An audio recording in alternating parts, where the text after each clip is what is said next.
AppSec provides a cloud-native WAF with API security, bot prevention, and intrusion prevention. Traditionally, users of WAF solutions had to constantly tune signatures and manage massive amounts of false positives. This led to longer deployment cycles and trading off security by turning off protection. CloudGuard AppSec is a modern application security solution that offers multi-dimensional security analysis that is fully automated with very minimal policy administration. It uses a two-stage enforcement. In the first stage, it is looking at attack indicators like IPs, client-side and user behavior, cookies, and the application session ID. If any of these indicate a suspicious request, it moves on to multiple machine learning engines. It'll then correlate the findings of all of these engines to determine whether to allow or prevent the request. CloudGuard AppSec can be deployed as an external reverse proxy or attached to a web server. In this video, we will deploy a virtual machine with a reverse proxy and Checkpoint Nano agent in order to protect a web server hosted in Azure. Within the Azure portal, we can see this web server. We will copy the public IP to navigate to the web application. This web server infrastructure is hosting both the web application and API calls for Acme Power. They are a company that allow their customers to view their power consumption through this website once they deploy an IoT device known as Smart Meter on their premises. Web applications like this one are susceptible to many types of attacks. With this SQL engine attack string, I will begin a SQL injection attack against it. Notice how the graph went from recording the amount of kilowatts per hour and the corresponding charges to showing 0. Attackers could take advantage of this to get their electricity for free. Now, if they wanted to profit from this attack, they could also initiate an API attack, which changes the values to negative numbers, thereby crediting their account. Let's deploy CloudGuard AppSec to prevent this and other attack types. I'll start by navigating to the Infinity portal. Click on Add Assets. I'll start with the web application. Fill in the name.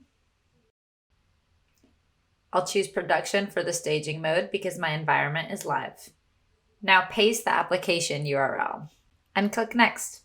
Now we configure the policy. I don't want it to go into the default learning and detection mode because I know that I'm being attacked, so I'm going to move straight into prevent mode. Now, under normal circumstances, you want to do some of the learning of the actual application, so you run it in detection first and then move into prevention. For the sake of showing the flexibility of the configuration, I'll change my IPS policy to disabled and then choose Next. I'll keep this user behavior learning by default, and now I can choose my deployment method. Choose VM as the method and Azure as the platform. Then paste the internal IP address of the web server you want protected. Click Next, and then Done to publish and enforce this policy. And here's the policy.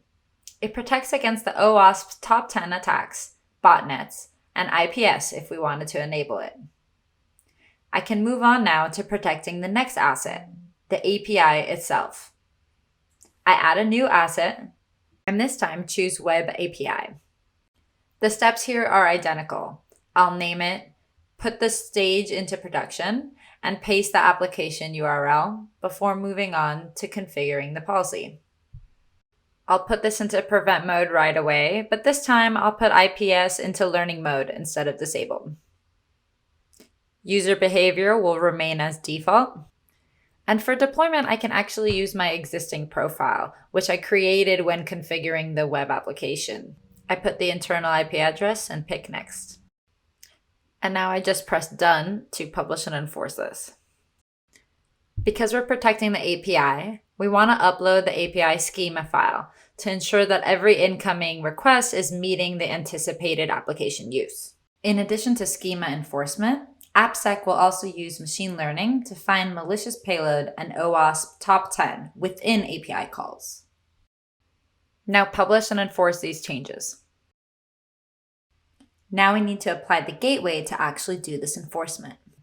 To configure the agent, go to Profiles, copy the token that you see here, and click on the Azure Marketplace product page. This will take you directly to the launch page. For our purposes, we choose VMSS, an Azure scale set that allows automatic launching of additional gateways as the load on the website increases. Now choose your subscription and resource group, then fill out instance details like region, scale set name, and authentication type.